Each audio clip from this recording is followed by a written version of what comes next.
आंदोलन के बारे में बताइए कि किस विषय पर है और किस लिए आप लोग इकट्ठा हुए हैं। सर्वप्रथम तो मैं महरौली जिला के पूर्वांचल मोर्चा के अध्यक्ष अरुण कुमार राय। ये आंदोलन एमसीडी का 13,000 करोड़ रुपए ये जो दिल्ली का मुख्यमंत्री भ्रष्टाचारी है ये डकार के बैठा हुआ है। एमसीडी को ये पंगु बनाना चाहता है, जनता के बीच में ये चाहता है कि एमसीडी को नकारा बनाया जाए, क्योंकि कोई भी संस्था है, कोई भी चीज़ है वो पैसों से चलती है और ये सारा का सारा पैसा डकार के बैठा है। और रोज टीवी के ऊपर ये जो ड्रामेबाज केजरीवाल है, ये जो बहरूपिये का रूप बनाकर दिल्ली पर और अन्ना हजारे के कंधे पर बैठ कर वो दिल्ली की सत्ता संभाल लिया।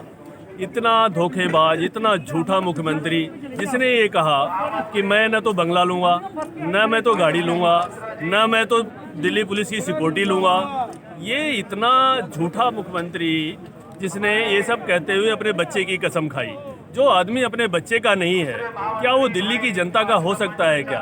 ये 10 दिन से हमारी जो एमसीडी की जो मेयर हैं उसमें महिलाएं भी हैं। ये महिलाओं को कहता है कि मैं महिलाओं का बहुत शुभचिंतक हूँ। वो बेचारी सर्दी में भी 10 दिन से इस कड़कती सर्द में बैठी हुई हैं। ये किसी का भी नहीं है। ये बार बार धरना प्रदर्शन हो रहा है, उसके कान पे जू नहीं रह रही है। सबसे बड़ा तो इसने बंगला ले लिया, उस बंगले में अपना ऐश कर रहा है, मौज कर रहा है राजा की तरह। ये पैर में चप्पल पहनता था, अब ये इसके सूट बूट देखो, अभी भी ये 2 रुपए का पेन लगाता है जनता को दिखाने के लिए। ये मदारी की तरह डमरूबाज केजरीवाल, इतना भ्रष्ट मुख्यमंत्री किसी भी प्रदेश में नहीं है। इसी को लेके ये दिल्ली के जो कार्यकर्ता हैं भारतीय जनता पार्टी के लगातार प्रदर्शन और धरना करेंगे। और जब तक ये 13,000 करोड़ रुपए नहीं दे देगा, हम इस धरने प्रदर्शन को बराबर जारी करते रहेंगे और हम इससे पैसा लेके छोड़ेंगे। तो केजरीवाल मुर्दाबाद, मुर्दाबाद, केजरीवाल मुर्दाबाद। तो केजरीवाल जी बोल के आए थे कि हम दिल्ली को लंदन बना देंगे, तो क्या लंदन ऐसे बनेगा जब सफाई कर्मियों को ही पैसा नहीं मिलेगा? आप समझ सकते हैं कि एमसीडी एक ऐसी संस्था है जो साफ सफाई, स्वच्छता और डेंगू, मच्छर, यही एक संस्था है, नाली, इसके लिए साफ सफाई स्वच्छता है, सब कुछ एमसीडी को करना होता है। दिल्ली सरकार ना तो यहाँ पर एक फ्लाईओवर बनाया पूरे 4-5 साल से, दूसरा टर्म है उसका, उसने एक भी तो फ्लाईओवर नहीं बनाया, एक भी कोई हॉस्पिटल नहीं बनाया, एक भी कोई बड़ा स्कूल नहीं बनाया, दिल्ली के अंदर एक भी कॉलेज नहीं बनाया। तो ये झूठा आदमी है। ये जनता को ये पोल खोलना है, कार्यकर्ता यहाँ उसकी पोल खोलने आए हैं कि इससे झूठा व्यक्ति इस पूरे हिंदुस्तान में ये सबसे झूठा मुख्यमंत्री है। तो किसान आंदोलन में तो रसोई चला रहा है और उनके लिए सोने का व्यवस्था कर रहा है। ये पूर्वांचल मोर्चा के जो है वो पूर्वांचल मोर्चा है, पूर्वांचल मोर्चा के सारे पदाधिकारी हैं, पूर्वांचल मोर्चा के कार्यकर्ता हैं। ये अभी 1 महीने पहले जब हमने कहा कि अरे भाई छठ का इतना बड़ा कार्यक्रम है तो इसको छोटे छोटे ग्रुप में, हमें 10-10, 20-20 आदमियों के ग्रुप में, आस्था का सवाल था और हमने कहा इसकी व्यवस्था हम करेंगे। इसने कहा नहीं आप नहीं करेंगे, बिल्कुल भी छठ का कार्यक्रम बिल्कुल भी नहीं करेंगे। हमारी छठ घाट व्यवस्था की थी तो वहाँ पे तो एक तो हमें जाने नहीं दिया और जो 1-2 लोग गए भी उनसे पैसे वसूल के पुलिस ने उन्हें वापस कर दिया।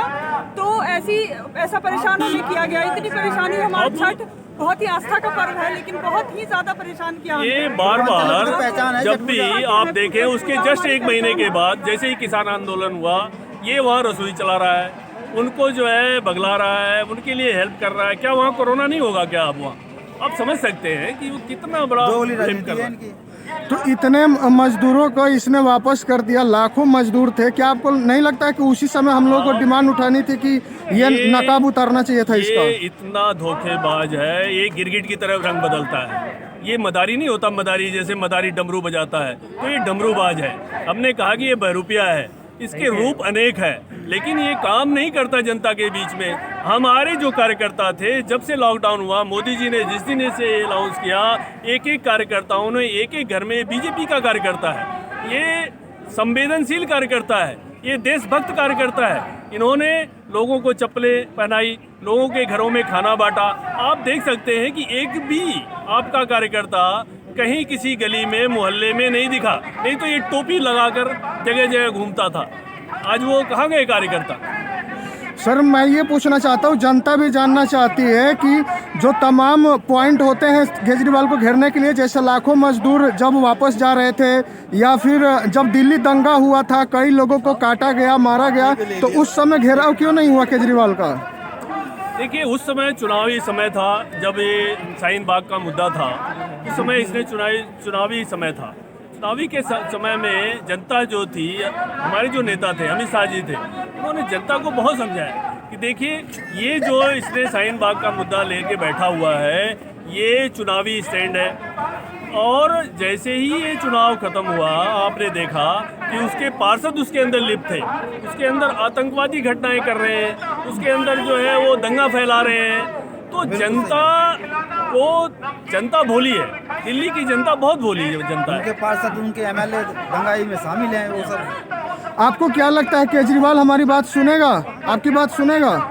केजरीवाल अगर हमारी बात को नहीं सुनेगा तो उसकी ईंट से ईंट बजा देंगे और सुनना ही पड़ेगा उनको। अब उसको उखाड़ के, जब तक ये भारतीय जनता पार्टी का कार्यकर्ता उखाड़ के उसको वापस नहीं करेगा दिल्ली से बाहर, तब तक हम सांस नहीं लेंगे, तब तक हम दम नहीं लेंगे।